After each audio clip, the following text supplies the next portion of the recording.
Hi everyone and welcome. Today, the newest of my worm bins is now 16 days old. And the number 0 over here indicates how many feedings it's received. And at this point, after a couple weeks, I believe it's time to give this bin its first feeding. I really wanted the worms to kind of deplete all of the kitchen scraps that were placed into that bin. And at that time, it was a number of leafy greens and a typical feeding for a worm bin, but it certainly wasn't much. So I believe after 2 weeks, we're going to probably see very little sign of the food that was originally built into that bin. And I would assume that 1 pound or so of worms, which is maybe about 1,000, 1,200 worms, have probably depleted the food supply that's in there. So today we're going to supplement the food in that bin with the first feeding using some everyday compostable kitchen scraps, which would normally end up in the trash, but by vermicomposting we're giving them to the worms. Okay, let's head down into the wormery and get these guys fed. So the bin that needs to be fed is right down there on the lower shelf, and we're going to get it out here on the table in a second, but I figured I would really quickly just give a little preview into what the menu items for today are. There's a variety of fruits. There's some strawberry cuttings and some banana peel here, mango I believe, and some vegetables, some Brussels sprouts, and even the coffee from the coffee maker. Coffee grounds are a welcome food item for the worms, and mine get plenty. And you might even notice the coffee filters here as well. So this is a pretty good size feeding, but I believe I'm going to go ahead and add the whole thing today. And that should keep this bin comfortable for a good couple weeks again. So a couple things in addition to the food itself is something that's equally important to the worm's digestion. It's the grit that you see people put in sometimes when they're feeding their worm bins. In my case, I'm using pulverized eggshell. You could use pulverized oyster shells, sand, rock dust. The key is that it's got to be some sort of a very tiny particle, and it's got to be abrasive so that the worms can utilize it as grit in their guts. And another important thing to include with feedings is the bedding material. So in addition to the food that they're getting, I've also got some crumbled up coffee filters again. I tried running them through the shredder, but the shredder did not do a very good job cutting it up. So I just decided I will crumble it up a little bit to try to prevent it from laying down flat. But you can use newspaper, you can use copy paper, you could use paper bags, cardboard egg cartons, whatever you want. All good carbon sources for your worms and good bedding materials. And last but not least, I'm armed with my spray bottle, because the one thing that I did notice in my new worm bin was that it was a little bit dry after I had originally launched it. So if I find that it needs a little bit more moisture again, I'm prepared to do so with my squirt bottle. So let's go ahead and put on a glove and get that worm bin out here. So the same way I recorded it on my spreadsheet, I've also got a label on my bin showing how long it's been in service. And that's always a good idea, because it's sometimes hard to remember when the bin was built and launched. It's always a good idea to keep track of how long things have been going. And it's also the reason I like to track the feedings in my spreadsheet, just so I can more easily know how long it's been since the last feeding. And there again, it's all optional, and how you do that is totally up to you. One thing I like to do when I'm getting into my worm bins is to see how things are progressing.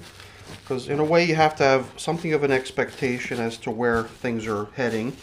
And you want to do spot checks whenever you're in here to make sure that things are in fact progressing as planned. So in my mind, for a 16-day-old bin that's never been fed before, I believe it is perfectly normal to find a lot of uncomposted material. However, the food that was put in here were probably a little bit easier to consume than this leafy material and some of this paper that's been put in here as bedding. So I have this feeling that if we go looking for the food, we're going to have a hard time finding it because chances are it's all been eaten by now. And as I start to poke down, I'm seeing worms here and there, but not too many of them. And that's because of the way I fed. The way I fed, the food was spread out pretty evenly throughout the bin into various different locations. So the worms are probably pretty evenly distributed throughout the bin. So we're probably not going to see any of them piled up in any one particular spot today. But anywhere we look, oops, sorry buddy, we're likely to encounter 1 or 2 worms. So that population of 1,000 or so worms has spread out into the bin, into different places to kind of settle in. And I believe in the process they've also gone ahead and consumed the majority of the food they received. So I think this feeding was right on time. Now different people do things differently. In my case, I did dig around, kind of probing the material just to see how things are progressing. And some people are opposed to that. I don't see the real harm in doing so. And I'm also the curious type, so I try to do so in a way that's not going to injure the worms, so I'm not coming through here with metal tools and stuff like that. I'm gently moving things aside to get a glimpse at how things are progressing. But some people would consider that as very invasive. Other people would prefer to just put the new food materials on top, perhaps cover that with a little bit of bedding and grit, and call it a day and not bother the worms and not probe down into what they're doing. Different worms react to that sort of invasion differently. In my case, I'm using red wigglers, and as far as I know, they're pretty tolerant of being checked in on periodically, so I don't worry too much about it. But the whole idea of digging a trench like this is completely optional. It would have been just as good to simply place the food right on top. But in this case, we're attempting to create a little bit of a hole to put the food into so that we can bring the material that was there previously on top of it and keep things covered. So here, like I said earlier, we've got a variety of different food items, and we're just going to go ahead and add it all. We're going to take these 2 banana peels. We're going to take the coffee and the filter. Here we've got some other peelings and cuttings from different foods. So we'll just spread it all in here evenly. And I believe now, if we come in here the next time to feed this bin, it will be realistic to expect that the majority of the worms in the bin will have congregated to the middle of the bin, coming after this freshly added food. So you might have noticed this when we originally built the bin. Adding grit to your bin, as I'm doing now, always helps with the digestion of the food. So it's not always necessary to add it, but I figured I would do so now just to provide this as an example of how to set things up. So here again, it's just as good to take some of this old bedding material that we brushed aside to create this hole. But one thing that never hurts is providing a good generous amount of bedding to your bin. So here again, we're going to add a little bit more material. In this case, it's fresh bedding. So in addition to the paper and leaves and all the other bedding materials that are in here already, we're just going to go ahead and cover this food with a couple of these old pieces of coffee filter. This will give the worms a nice cover.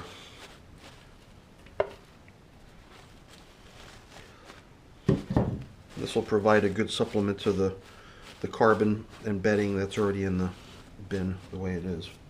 Now, because it's paper and it's dry, it has the tendency to wick moisture into itself. So rather than taking what's already a somewhat dry bin and allowing the paper that I just added to suck up the moisture, I'm going to go ahead, I'm going to add a little bit of moisture to the bin with my squirt bottle.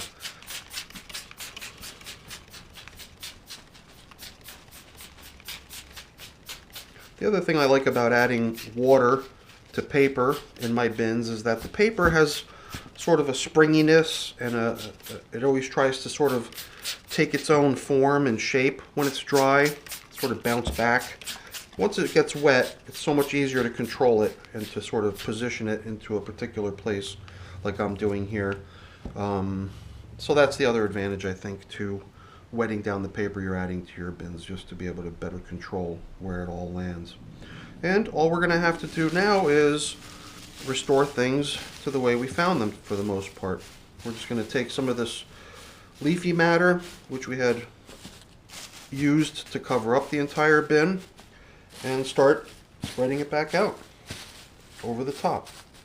Now it's hard to tell when you do it this way where the last feeding occurred, since you've gone ahead and buried it. So that's the reason I like to mark where the last feeding has been. So for that, I use a whole coffee filter. That's why it was here originally, was I had set it aside to be the feeding zone indicator. And if at some point in the future you decide to feed elsewhere in the bin, you can use this to show where the last feeding occurred. So in my bins, it's usually down the center, so it's easy for me to remember. But I try to do it just out of habit, because this way I've always got a marker and I'm always used to knowing where to go to check in on how the last feeding is progressing. Now, certain people have bins with lids, and they might have holes drilled into the side to provide ventilation. In my case, I don't have any sort of hard lids, so I cover up, and I do my best to keep the moisture within the bin down by covering up with paper. Here's a sheet of newspaper, and then cardboard. And you saw all these when I had taken them off originally, but you can see that there's not a lot of room around the edges. I tailored this piece of cardboard to fit quite nicely so as to keep the moisture in the bin as much as possible. Nevertheless, the moisture still manages to escape, especially in the dry days of winter. So once in a while, it does help to keep the water bottle on hand and add moisture to the bin when you're checking in to feed it. So a couple things I wanted to also touch on in terms of what types of food to add. I provided examples of what were favorable food items, vegetable scraps, fruits, various things of that nature, coffee, but there are certain foods that typically don't go into bins, and those would be stuff like meat or bones or dairy or citrus or any other acidic foods. Those are the sort of things you want to avoid putting into your bin. But that type of information is readily available on the web. If you're preparing the first feeding for your worm bin, then you can look into what's good and what's not. I just wanted to give a quick demonstration of my first feeding of my newest bin here. So I'm going to put this thing back up on the shelf and get things cleaned up, but that's boring. I'm not going to keep you around for that. Let me just quickly say thank you. Thank you for watching and keeping me company, and I'll be looking forward to see how things progress in this bin. So be sure to come back and join me as we do regular check-ins on this thing. But before you go, don't forget to leave a quick like. Leaving a like shows that you enjoy the material, and it's also very much appreciated. It's also really appreciated if you join and become a subscriber to the channel. So be sure to ring the bell. Alright everyone, thanks for watching. Have a great day. Bye now.